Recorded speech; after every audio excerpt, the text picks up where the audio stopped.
Okay, so now you're racing Harleys. Right. So did you start off on something else before that?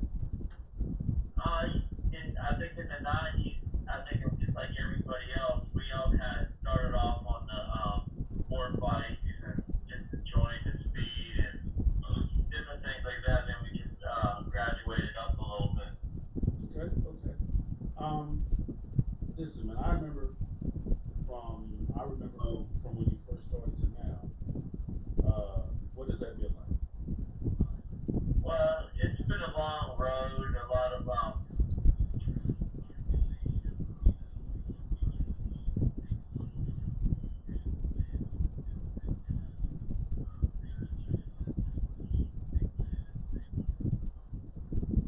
Hold on one second.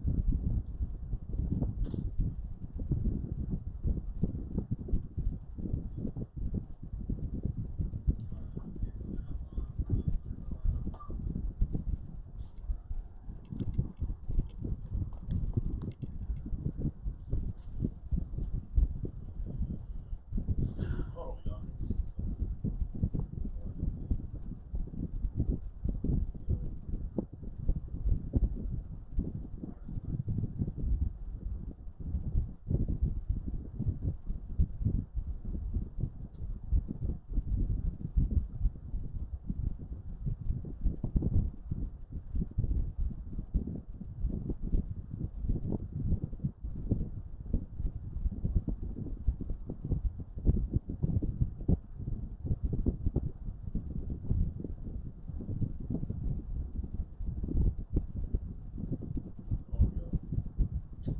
Hold on, 'cause I'll be having some technical difficulties.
Alright, y'all gonna have to bear with me 1 second. For whatever reason, I was just set up the building, just did a podcast, and now all of a sudden my audio has. Hold on 1 second. I want to check this real quick.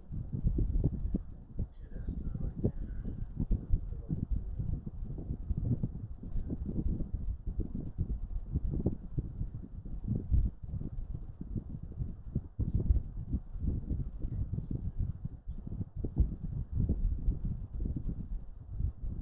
Oh, that's why.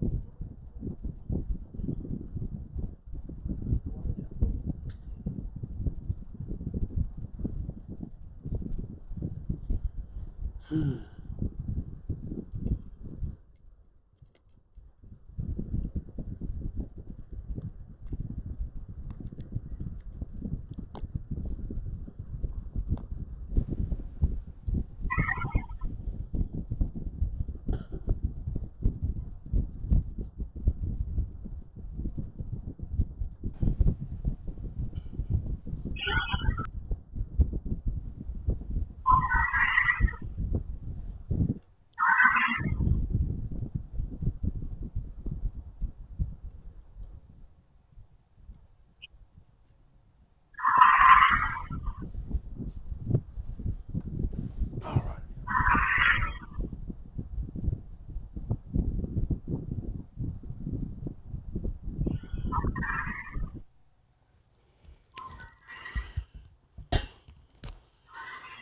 All right. All right, now we should be good to go. YouTube, go. You guys hear me on YouTube now. You guys should be fine. Figured out what it was. Hold on, y'all. Doesn't sound like the mic next to your face is on. What about now? You guys got me now?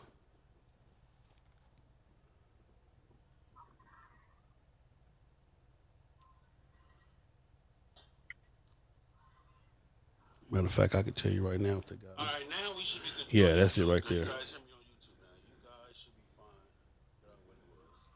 fine. 5x5. All right, there it is there. Whoa. Sound like the mic next to your face is on. What about now? You guys got me now? Yeah, hold on 1 second.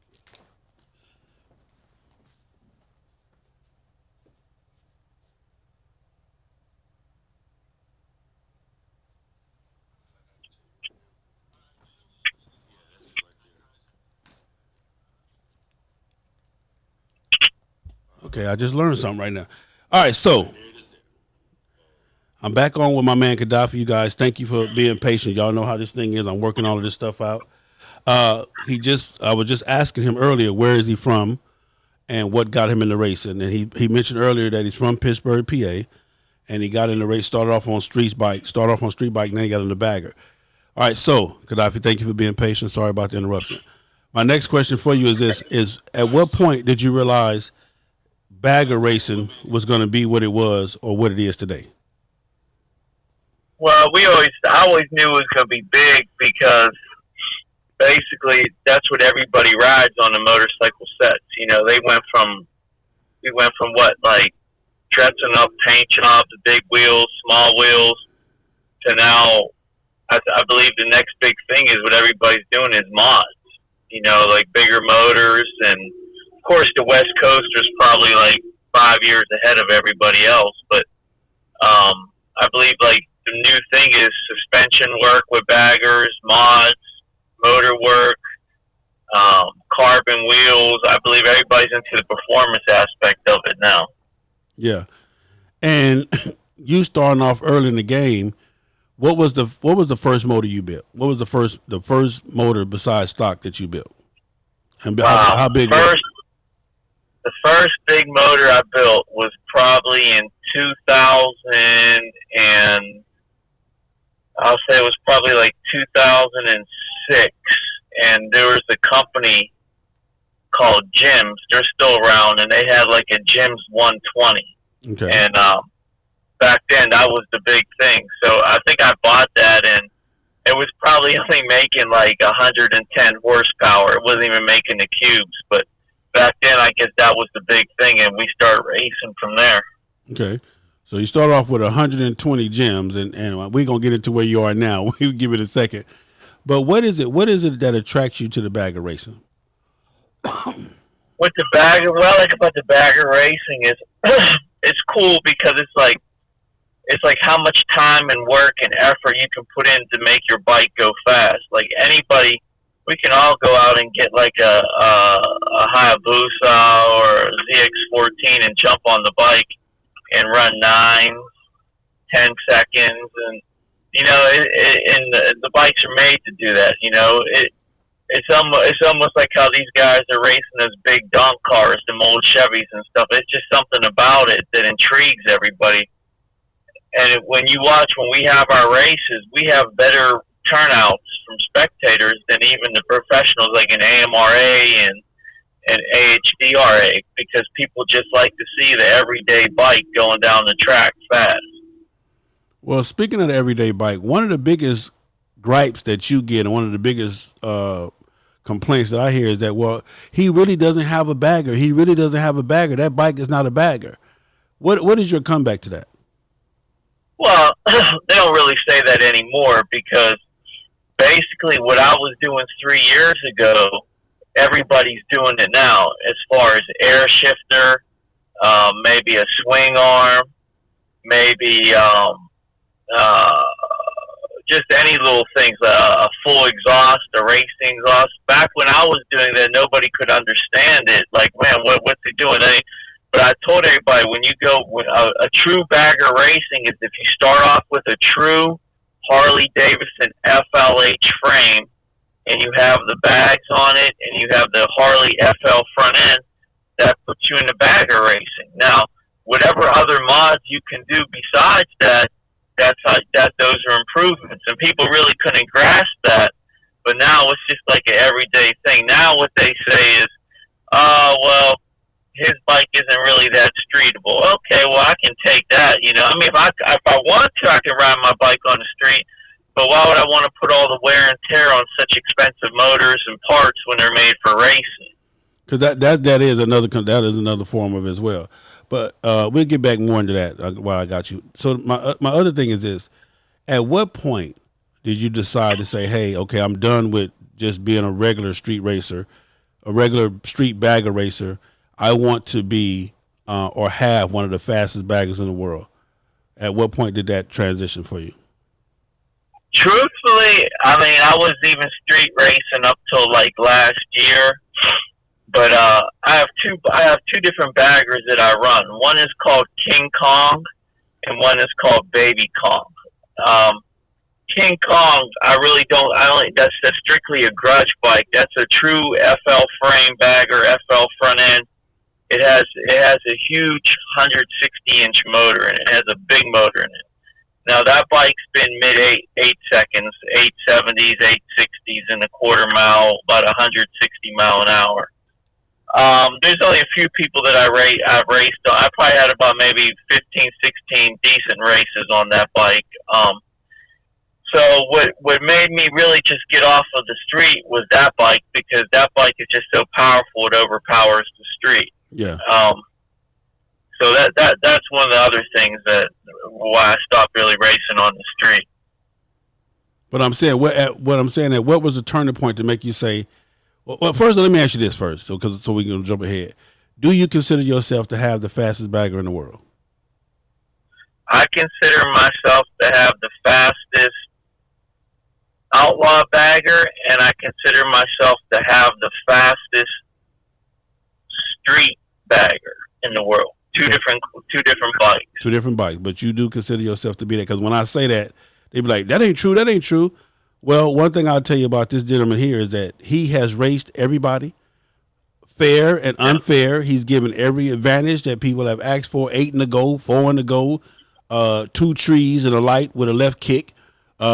He's all he's given every possible scenario he can to make a race fair or to make a race doable. He's accepted any and every bet, any and every crazy bet, reasonable bet, to prove that he is the fastest and that he does own the fastest baggers, even to the point to remember when you first came on, people used to argue, yeah, the bike is fast, but if you ride it, and then once you so that was the thing in the beginning, because you had a jockey. Then when you went from having a jockey to being a jockey, and they, and now it's like, okay, well, I'm telling you, Sil, he says FL frame, and though it got bags, but it's really not a bagger. So no matter what you've done to prove that, hey, you've given them everything that they can ask for. Well, here's a perfect example. With my other bike, it's called Baby Kong. It's also a Road King, true FL frame, stock wheelbase, no swing arm, nothing. We took it to the AMRA. That's a nationally recognized Harley Davidson sanctioned racing circuit. So we took it down there and we raced in the circuit, and the old record was 9:56, set by Paul Vickery. We went down there and we beat the record. We went 9:27. So as soon as we did that, 3/10 is a lot. That's about maybe 5 bike lengths on the track. Okay. So as soon as we did that, all the officials from Harley Davidson, everybody said something's wrong, something ain't right. There has to be some type of cheating. Is there nitrous involved? Anything? So after the race, they took my bike, and I don't know if you've seen the pictures, but they totally took the motor assembled. They disassembled the whole motor and measured every single component in the motor, cubic inch especially, wheelbase, and other things. And they found that the bike was 100% legal for the class. So now let me ask you this. Does something like that happen immediately after the race, or do you get to take the bike home and then they come pick it up and you take it to them? No. As soon as you break the record, the first thing they do is they take fuel from your gas tank. They check your fuel, and then they send 2 techs over that are specialized in motors. They have all the gauges and instruments, and then you have to tear your motor apart for them, or you will not have the record. So right then and there at the track, right then and there. Right, absolutely. Wow. Wow. Right there. So right then and there, once you break that record, right then and there, they take the fuel, and right there at the track, they break the bike down. Correct. And then you put it back together, or they put it back together? No, we have to put it back together, unfortunately. But if you want that title, then you pay for it, basically, if you want that title. Right. Okay. Right, absolutely. So proving that you do have a 100% Harley Davidson bagger and that you have broke the record, what has it been like since then? Because one of the biggest complaints that me and you all, and this was something we always argue back and forth, to me, you're so open with the mechanics of your bike, who built the bike, right. What's inside the bike, the components and all this and all that, that a lot of people, right. To me, you've taken yourself out of a lot of potential races and out of a lot of potential bets because you won't hold right. back the secrets. And why is that for you? Right. I mean, yeah, everybody always gets mad at me about that, but I'm the type of person that, like, if I beat you, I want to beat you at your best. And I want you to know what I have so you can come with something adequate, you know, because if you lose, you're going to pay me. So I've always been a straight up guy. I don't lie about anything. I tell you what I have. I even let you know what I run, you know, I mean, within a tenth or two. I think the big race that we had back in March, I think that the whole motorcycle industry was watching, was with me and George Bryce from Star Racing. He's like, you know, 37 years, 40 years drag racing experience. The man is like basically a genius and undefeatable. He called me out on a bike that both bikes would have to be similar, 135 cubic inches, stock wheelbase, stock bagger frame, stock front end. We both ran air shifters, and basically we went at it down North Carolina, best out of three, and it was like, and that was probably like the biggest showdown I've ever had in my life as far as racing somebody heads up. Okay. And George Bryce of Star Racing, man, is, like you said, is a legend in the game. I can give him the title legend in the game as far as the bagger racing and all that. So defeating him, how did that make you feel? It felt good. Both races were really, really close. I mean, the first race he red lit, but even that race was a hell of a race. In fact, I believe if he didn't red light, he probably would have won that race. The second race, you know, we both were trying to just tear the tree down. Like, we both knew that whoever left first is going to win, because both of the bikes were equally as fast. I mean, both bikes are pretty much, I think he's been 935, I've been 927. And at that time, his bike was a little bit faster than mine. So we both attacked the tree, and I believe he over aggressively was on the gas out the hole, and he stood the bike up just a little bit too high. And when he did that, he had to cut the throttle, and that gave me a chance to put a little bit of distance between me and him. And I was fortunate enough to win. It's always a big debate, KADAFE, between what is more important, the bike or the rider? I'm asking you, what is more important, the bike or the rider? Wow. I mean, I would say it's, man, first, there's nothing more important than seat time. I mean, the more practice you get, the better you're going to be on anything. For example, when I first started drag racing on the baggers, I was 239 pounds. Okay. Right now, I'm about 158 pounds. You know? Yeah. So it is a lot of the rider. Of course, if your bike isn't making the power and the mechanics of the bike ain't working, it's not going to get down the track. But I would honestly say it's 75% the rider and 25% the bike. Some people may disagree with me, but that's what I believe. Okay. I mean, but at least we got an honest opinion from you that is the champ. Right. When you get into the financial aspect of it, and people always say, "Sale, man, listen, KADAFE crazy, or Fast Black, or any of you guys are crazy for spending that kind of money in a motor." Right. What is your comeback to that? I mean, my comeback is, yeah, the racing is expensive, and the sponsor, we do have sponsors. They don't give us that much money. A lot of this stuff is done out of pocket, but when you work you work your behind off all year, and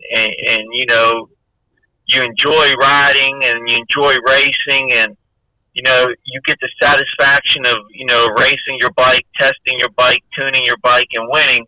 I mean, you really can't put a price tag on it. If you have the money, a lot of us don't have. We love racing so much that we go broke behind racing, or we don't have the money to race. But it's just something that we love and something that we love to do. And I mean, there's no price tag on what we do, honestly. Yeah, yeah. So it's just either the sport is on you and in you, or it's not, and you deal with it Right. financially as it may. So Right. let's ask this question: how much money in motor work do you think you spent in this race game? Oh man. Man, I don't know. You know what I mean? Hey, listen. I don't know if the tax man is listening, so I'm just gonna keep that to myself. You know what I mean? You gonna keep that to yourself?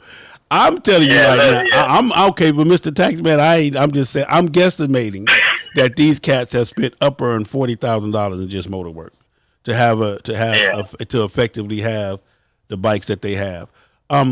When it comes to preparing for a race, what secrets would you be willing to divulge for anybody that's listening when it comes to preparing for a race? Well, when I prepare for a race, I mentally train.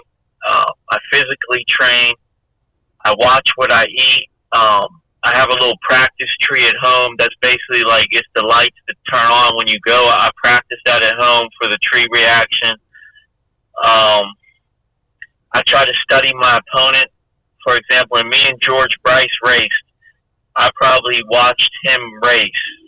One thing I like about George, he's like me. He's transparent. He tells you exactly what he did and exactly what he's doing and exactly how he's running. And if you beat him, you can beat him. If you can't, you can't. But one thing I did with George is I studied everything he did, from his burnout to how he throws the clutch to at what point on the track where he has his throttle wide open. I studied everything about that man. I studied his 60 foot. I studied everything he did because I knew that I would need every little bit of an advantage once we lined up together. So, those are the aspects of it. Just a true racer, though. I mean, that's just and that's not just with racing, but that's in anything you're in competition with. You should study your opponent to make sure that's in boxing, racing. That would be in anything. So, yeah, right. Well, some people don't do that, then they get upset. Yeah, they upset with the KADAFE. Yeah. When you mention 60 feet, what I hear people say this all the time. The race is won in the first 60 feet. First off, what is 60 feet, and is that statement true? Yeah, if you have two equal bikes or pretty close to equal bikes, the main thing is you want to have, number one is you want to have a good reaction time. So when you and him stage, and then he stages, double stages, and the lights come, you want to lead real good. Like if you have anything with an O in front of your light, especially on a pro tree, that's really good. And then the 60 foot is how fast do you go from sitting still to the first 60 feet. So that's zero. Is that 0 to 60? Is that what they call 0 to 60, or that's different? No. Okay. From standing still to the first 60 feet, how fast you get out there. Okay. So if you like, for example, on my stock wheelbase backer, now no swing arm, it's stock wheelbase. My best 60 foot on that is a 145. So that means you went a second 0.45 and 60 feet. Right, from sitting still to the first 60 feet. One second 0.4, so less than 2 seconds. Right, less than 2 seconds. Now, like on King Kong, I've been like 1.39 because it has a longer wheelbase, so you can leave harder without standing the bike up. Okay. Now, what's important about the 60 foot is, as you go past the 60 foot, by getting a good 60 foot, that multiplies your ET going down the track. ET is how fast you end up doing a quarter mile. Okay. So a 60 foot and a 330 are both very good, important times on making a good run. And cutting a good tree is good if you're racing somebody, because you can actually run, like a lot of people don't understand this that don't know drag racing, but if you're racing somebody and you have a really good reaction time, you can actually beat them on a slower bike. So let's say I have a great reaction time, but I ran 10.0, and the guy next to me ran a 9.95, but he was slower to react off of the light, and I crossed that finish line before him. I won with the slower ET. And I'm gonna give you another example too, because we had this happen in one of our races, where the argument was, well, I did 160 miles an hour, he only did 148, so I should have beat him. Remember, I don't know if you remember that argument, because they were confused about how it go. It don't matter. It's who tripped the light first. Well, how could he trip the light before me, and I'm doing 12 miles faster than him? But like you said, it's that leave time. Right, he reacted to the light. Let's say both of the lights drop and they're green on both sides. Well, if you see green, that's not good. You should never see green, because that means you left too late. But if both of the lights drop and you leave before he reacts, that maybe 1/10 or 2/10 of a second right there, that's where you lost that. Yeah. Now what I do is, like, if I'm racing somebody on King Kong in an earlier round or something, and I know I have them covered by like 4/10 or 3/10, I don't want to beat myself on the tree. When I say beat myself on the tree, that if I get over aggressive on the tree, you can red light. Mm-hmm. Now, by me red lighting, I just lost the race to a much slower bike. So what I usually do is, depending on who I race, I'll leave according to how good the racer is. Like when me and George race, we both tried to just knock the tree over, because we knew it was going to be one right on that tree. Okay. So basically what you're saying is that, at that point you got a stronger, at that point you depended on the bike at that point. Right. Yeah. Right. And shift points and different things. Okay. With the bagger racing picking up and kind of slowing down, because it was taking off at one point, and now it's kind of slowing down to the point to where, you're not getting that many races, you're not getting that many people investing that kind of money. What do you see the future of bagger racing going? Well, right now, there are about 5 or 6 people that are building big bikes to beat me. Okay. It's just like you said, it costs a lot of money to do it, and these projects you can't, sometimes it takes up to 2 years to do it. But what's really, really big in the bagger racing right now is, like you said, the smaller bikes with the stock wheelbase, simple stock frames, stock swing arms, and just simple mods, because the price, the build it doesn't cost that much money, and it's a lot more people available to the parts to do it. So right now, that's what's really, really hot. Like I've been getting way, way, way more races with Baby Kong than King Kong. Just for that fact. Yeah. So I'm gonna ask you this: which one is your favorite bike, King Kong or Baby Kong? Which one do you like? Wow. I'm glad I'm not around them right now. I don't want to hurt no feelings, but I mean, man, I'll have to say King Kong, because I just love the bike and just how it's built, and just the fabrication in it, and I mean it's and but I also like Baby Kong. Baby Kong is it's mixed match parts. If I can lay the bike on the ground, I don't care if somebody scratches it in the trailer, no big deal. It's just a brawling bike. The bike's not made to look good; it's just made to go fast. So, like I said, I would probably have to favor King Kong, because I like going faster. Yeah. Has there ever been a time, KADAFE, that you've been scared going down or during a race? Not scared. I just always, anytime I race a bike, though, I do anticipate, it's pretty much like you just cautious. I always feel cautious when I ride, but one thing you got to do with the bike is you can never lose respect for the bike. Okay. Because that bike will hurt you in a hot second. I mean, it will kill you. Yeah.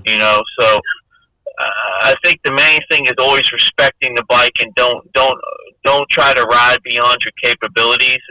And sometimes I get worried about doing it, and I have to bring myself back down to reality.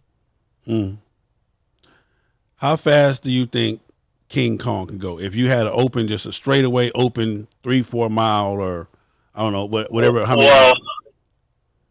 Well, King Kong isn't geared for that. Okay. King Kong is geared for quarter mile. But I'll tell you this: for the last 4 years, we've only had the nitrous at 20%. Now, this race coming up on Sunday in Pittsburgh, we got all the guys from California, North Carolina coming. I've decided to turn King Kong up to 75% nitrous. Okay, so stop right there. Explain what that means, because you got a lot of people listening that, okay, so you're going to turn it 20 to say, what does that mean? So basically, right now King Kong is basically running on all motor, and what we do is we just been giving it like a 20 shot. So when we say a 20 shot, we just mean like 20% nitrous, which probably equivalents to about 35 horsepower. Okay. Giving it. So now for this race here, we're going to try to turn it up to 75, maybe even 100. Try to give it a little, try to give it about another 100 horsepower. Wow. To see how the bike reacts to it. Right. Is that dangerous? Well, it's dangerous in the fact that you can blow the motor up. Yeah. Usually, I mean, it shouldn't be too dangerous as far as stopping, because the track usually gives you enough room to stop. But maybe just the internal parts of the motor being able to take that much spray. Street Rozzy, I've already answered that question, Mr. Street Rozzy. No, he doesn't. He does most of his stuff on Facebook. They were asking, do you have a YouTube channel? No YouTube channel. Just if they go to my Facebook page, Asim Chowdhury, they can see all my races, all my records. They can see both bikes, whatever they like to see. Yeah, and like I said, I will be there next weekend to record these races that he's talking about. I'm set up now on a whole different level as far as everything, so it's going to be way more professional next week when I'm there, as far as bringing it to FHO. And I appreciate you for that opportunity and always thinking of me to bring that to the world. So let's say Baby Kong. How fast do you think? How fast mile per hour wise do you think Baby Kong can go if given opportunity on a stretch like that? Well, the fastest I've been. Now remember, it's stock wheelbase, 64.5 inches wheelbase, stock frame, stock front end. All it has is it has a old, and this is going to blow a lot of people away. It has an old Evo motor, a 135-inch Evo motor with B2 heads. And most people that like to race on the street, they use the B2 heads. Just the bike has been tuned. It's been, it's been on the diet. I've been on the diet. So the fastest I went is when I broke the world record. I went 9:27 at the AMRA at 145 mile an hour. How much? How fast? And that's 9:27 in the quarter mile at 145 mile an hour. And that's on stock wheelbase, stock frame. No nitrous. That's all motor. No extra additives, or just straight motor. All motor. Good Lord, 145 miles per hour, a quarter mile in 9.27 seconds, in less than 9.5 seconds. Right, and I also set the 8th mile record. I went 5:93 in the 8th mile at 120 mile an hour. So let me ask you this: for me, I know a lot, but I don't. Are those sport bike numbers, or sports bikes will still just dust your ass off? Oh, I mean, my bike, Baby Kong, would beat any sport bike off the showroom floor. Now, when you take a sport bike and you put a swing arm on it, and you put an air shifter on it, and you strap it down, and and you can put nitrous on them and stuff. Now you're talking a different ball game. Now the sport bikes have the definite advantage. So what about King Kong? That's a good race. Sometimes I take races with sport bikes. Yeah, I do that. With King? Yeah, with King Kong. Yep. That's usually a good grudge race. Let me answer this question real quick. We got a question from an insane, crazy man. And I know he's crazy because I could just look at his picture on YouTube. Andre Strong asks, how can I get a race with him? I've already responded, KADAFE, and said, Andre, you can't. So that's just the Andre Strong. I know him personally. That's what I'm doing that. Scrap Iron, if you don't sit your stock motor having ass down somewhere and leave, my bet this is for the highly trained professionals, sir. Understand me? This is not for amateurs that, you know what I'm talking about. So let me ask you this, KADAFE, man. What has been your biggest joy when it comes to this race game? What has been your biggest joy? Truthfully, the biggest joy is seeing all the riders and bike clubs and the black racers and the white racers. When, somebody breaks down, everybody gets together and helps them fix their bike, and the unity. It's not even so much about the racing. I just like the unity of everybody. We all live in America, and everybody has different political views, but when we're at the racetrack, it's like, you can go. When I used to go to the racetrack, I used to see all the Confederate flags and all that stuff and get scared. Like, man, I don't know about being down here. They might fucking cook us or something, or, think I'm like Al Qaeda or something. I don't know what the hell's going, So it's like, but those are some of the people with the Confederate flags. They're the most nicest people in the world when you're at the racetrack. Yeah, but you need a party. You know what I mean? So like I said, now people may have different political views, but I just like when you race, everybody has the same thing in common. Okay. Well, that's that. When it comes to, is there a track etiquette that one must have in order to be a spectator or to be a racer? Is there a track etiquette?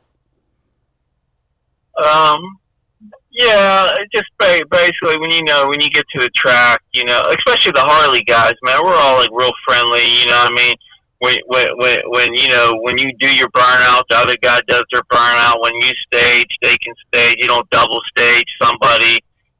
If you make a bet, pay your bet. I mean, just basic gentleman etiquette, definitely. Okay. Is this something that you would let us share with your son? He has it. I bought him a dirt bike. They ride it a little bit. They like it. I definitely don't push it on them. You know what I mean?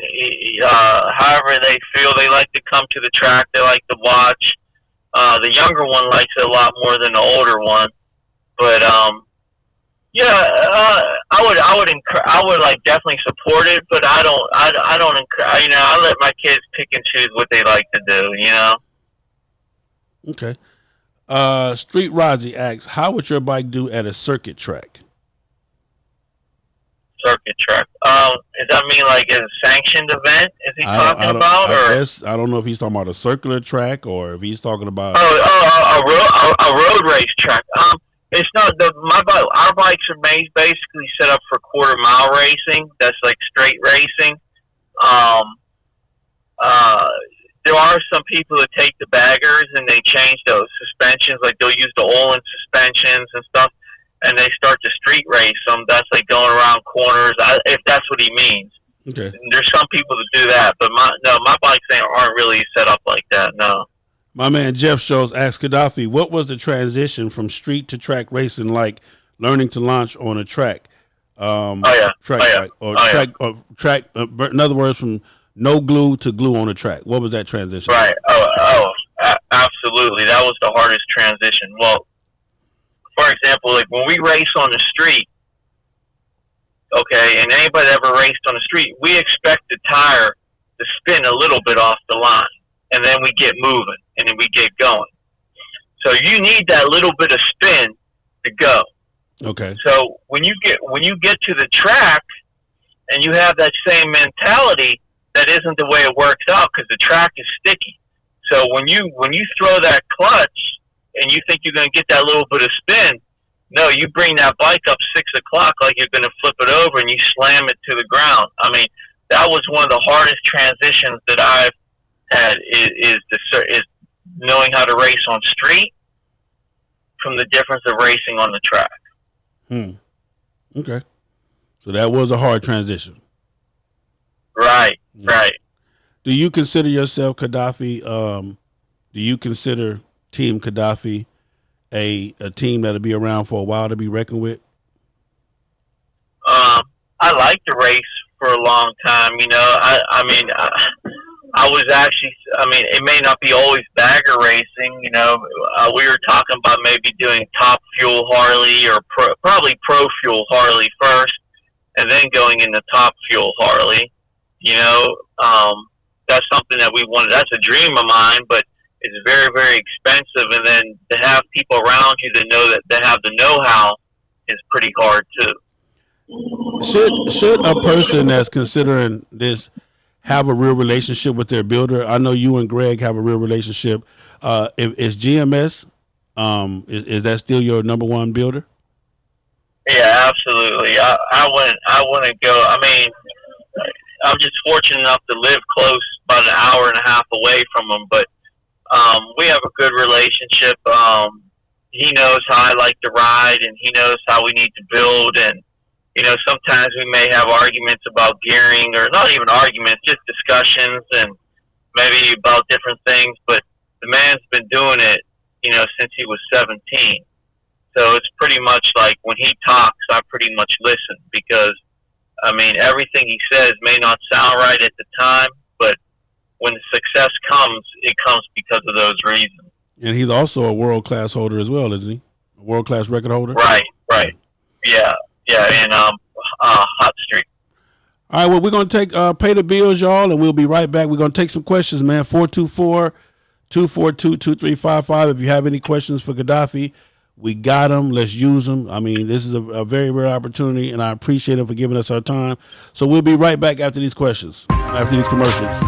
Select Luxury Cars, proud sponsor of the FHO Podcast Live Show, the most diverse luxury vehicle selection in the greater Atlanta area, the highest quality customer service, and unmatched nationwide pricing.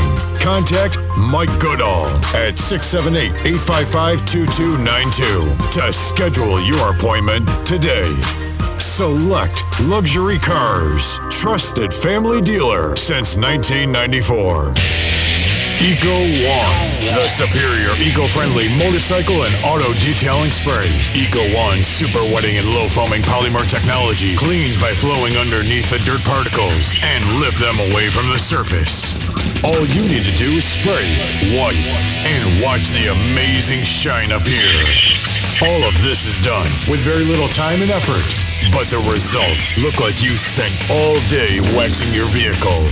Eco One. Don't ride dirty. Say, man, we back with my man KADAFE. I got a question for you from one of our followers. They say, Philip Alexander, who's King Kong grudged against, and who has your best grudge match been with? The best grudge match. Well, King Kong, I ran with Paul Vickery, Ken Miller. These are all bikes that are, you know, equivalent to King Kong, or, you know, they sit like King Kong. Let me say that. Probably the best race I ever had, and it's probably the race I almost lost, was like 3 years ago when, and he's actually coming to race again, John Calipari. They call him Team Huckleberry. My man Huckleberry, man. What's going on, Huck? Right. Yeah. He'll be there, yeah. So he brought his bike. He has a 150-inch turbo street glide, and that thing is badass. So he brought it to Fayetteville, North Carolina, and we raced in the outlaw street class. We went to the finals, and he had a kid by the name of Michael Ray that was actually a professional pro stock rider and a professional top. I mean, the kid can ride anything. He probably weighs about 150 pounds soaking wet. Now, that race I was a little nervous about. So we lined up, and I had a bad start off the tree. I spun tire halfway down the track, and then the bike stood up on me. But by the time I put it down, I was able to stabilize the race and get around them at the very end. So that was probably the closest race I've had. Okay. My man Lottie Dottie says, what's the best motor to start up with? He said he heard that the 103 is a better motor to play with compared to the 107. So he's saying that the V-twin is better than the Milwaukee 8. And do you agree with it? I'll agree with it, yes, because there's not enough feedback on the Milwaukee 8, and they, I heard some people was talking about they have problems thumping, and I've seen some Milwaukee 8s work really good, but I would say, like, if you wanted to start off with a nice bulletproof motor, a 103 or a 110 twin cam is probably the best motor. Okay. That answers that. Well, KADAFE, again, man, I know you're busy, man. I appreciate this. So what can we expect next weekend, man? Your boy, I'm leaving here Friday. I need you to send me that information, too. Right. I'll be there Friday testing tune. We testing tuning Friday. We testing and tuning Saturday. Saturday night is the meet and greet at Party. Club VIP, is the party at Club VIP. And then Sunday we're racing. So let's talk about that. What can the people expect? How much does it cost to get in and all of that good stuff? Okay, great. It's going to be a really good weekend because actually the track on Friday and Saturday, they're bringing the Street Outlaw cars down the run too. So we're going to test with the Street Outlaw cars. Okay. So if you come on Friday and Saturday, you just pay whatever they charge at the gate. You have to pay them. That's their money. But Sunday and then Saturday night, we're having a pre-party at Club VIP. It's sponsored by Harley Davidson. They pay for all the beer, all the liquor, all the food. Everything's free. You just come. Wow. So that's from 5 till midnight. Yeah, that's from 5 till midnight. Then the next day on Sunday is the races. Now the races are for everybody. Now it's real. We make them real. We don't really try to make no money off these races. We just, like I said, for mine at least, it's $10 to get in if you show up on your motorcycle. Okay, if you come in a car, it's $20. And if you have colors on in a car, it's still $20 because you came in a car.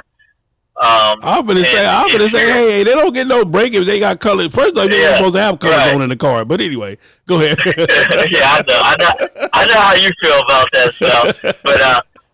But okay. So then, kids are absolutely free up to age 12. And then if you want to like run your bike, it's $30.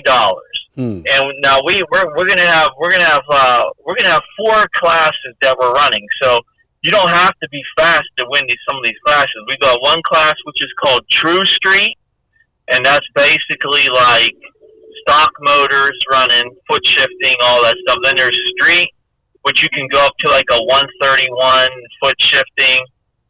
Then there's Hot Street, where you can go up to like any motor that can fit in a stock frame. You can have an air shifter, but no swing arm. Then there's Pro Street, where you can have any motor, one power adder, like you'll see Nitrous, Turbo, Pro Chargers. You can have a swing arm. Then we have Outlaw, where as long as it's a bagger, a true FL frame, and a front end, you can have any size motor and as many power adders as you want. So we have like 4 classes. We're going to start, the gates open up at 8 a.m. and the racing starts at about 1 p.m. So let me ask you this, Coach. That's always the issue too. Why, when we say 1 p.m., the track is never ready by 1? What be going on with that? It'd be the BS. You know what I mean? Like, basically, we just tell everybody, hey, get your ass there early because we go. If anytime they say the track is going to go hot at 12, it goes hot at probably 1:32. I mean, there's always like an hour later than whatever they say. Unless you go to one of the AMRA sanctioned events, because they go on a time schedule, and if they call your class and you don't show up at the line, boom, you out. They don't even care. No negotiations, nothing. My man, Mr. Road King out of Louisiana says, when you run nitrous, do you run a dry shot or a wet shot? It depends on how you have your motor set up. You always get a little more power out of a wet shot. I personally use a dry shot. Okay. But it is documented or is known that you get more power out of a wet shot. Yeah, absolutely. Yeah, Okay. yeah, because the injectors are going right down the motor. Yeah. Okay. What's the difference between a wet shot and a dry shot? Besides being wet or A, dry? a wet shot is like a direct hit into the motor. A dry shot is like it's shooting it right into like the carburetor or the velocity stacks or even the fuel injection. Okay. Okay. And that's what you run, the dry shot. Is that better for the motor dry? Yeah. It depends on how you have it tuned. They say if your motor's tuned perfect, both of them are fine. Okay. Okay. Well, again, man, I appreciate your time. This was a hell of an interview. I appreciate you answering the questions. So listen, next weekend, y'all, it's going down. Pittsburgh, PA, Keystone Raceway in Alexandria, PA. Friday and Saturday, test and tune. The cars will be out there. Bring your motorcycles.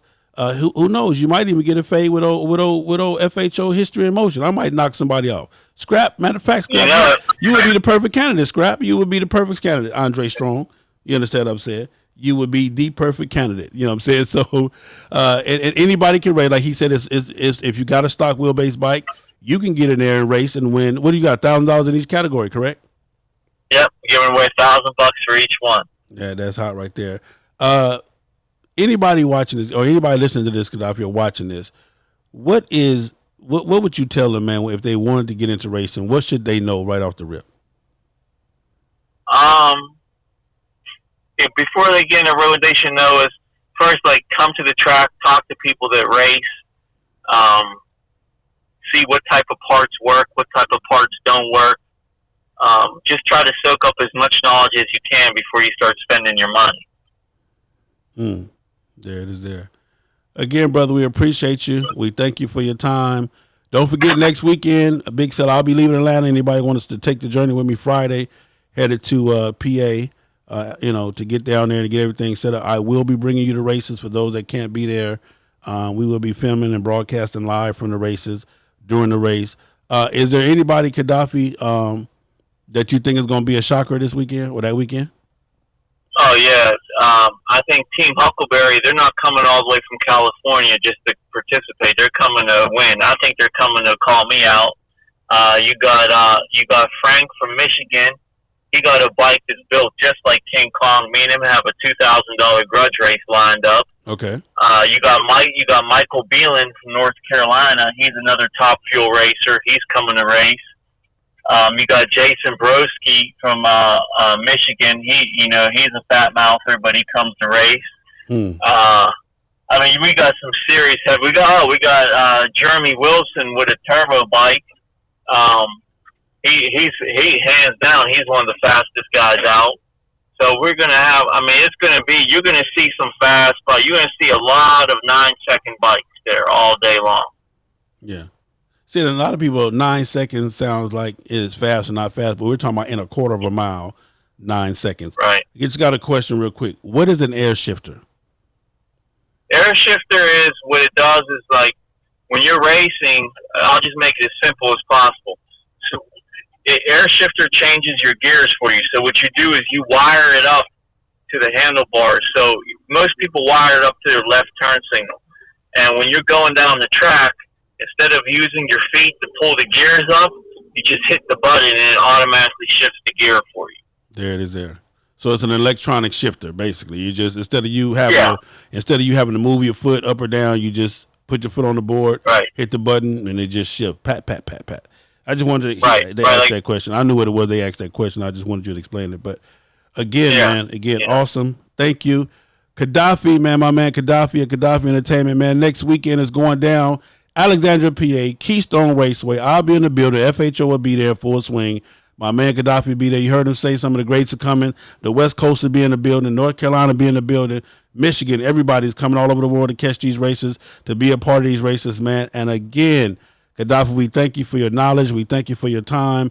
And we thank you for the information. And again, sorry about the beginning of the video or the beginning of the podcast for those that are listening to the podcast. But we did get it together. We did get to pull it off. And it's just like the races. Sometimes when you get ready to race, something can, is always something that may go wrong. You got to get it together and be on point. KADAFE, if you could leave a person with one thing before you go, what would you leave them with? Man. if you're doing this right, anything you do, man, just stay true to it. That part right there. There it is there. Well, that's my man KADAFE, everybody, man. It has always been a pleasure, man. So we here, don't forget. Next weekend, man, FHO, Pittsburgh, PA, my man KADAFE. You heard him say it himself, the fastest bagger in the world. 2 different baggers, both classes. He got it, locked and loaded, so it ain't just Big Sale talking shit. You heard it from the man himself. He's willing to contest it. The motor has been broke down by the AMRA to verify that everything he has meets the standards as far as official Harley-Davidson metrics or whatever it may be. He's there. Next weekend is going down. If you want to come out and see him in person, watch him race, do you plan on breaking the 927 record next week, KADAFE? I'm going to try my best.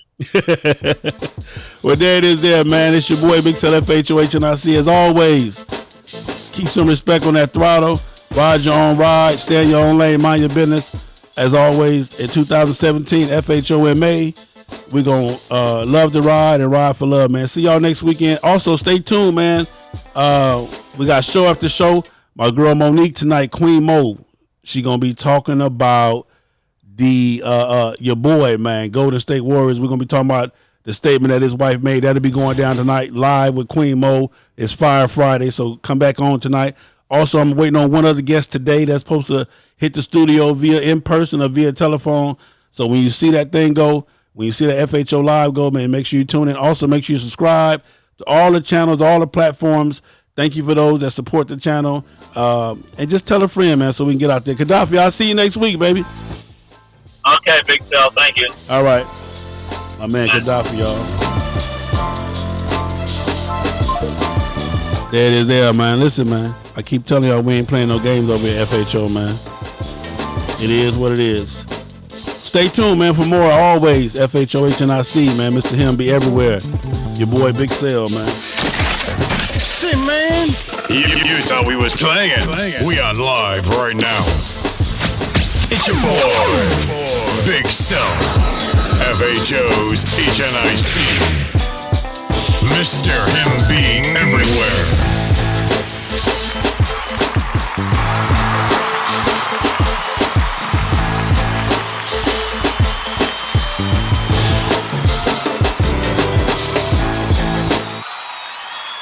Man, we gone, man.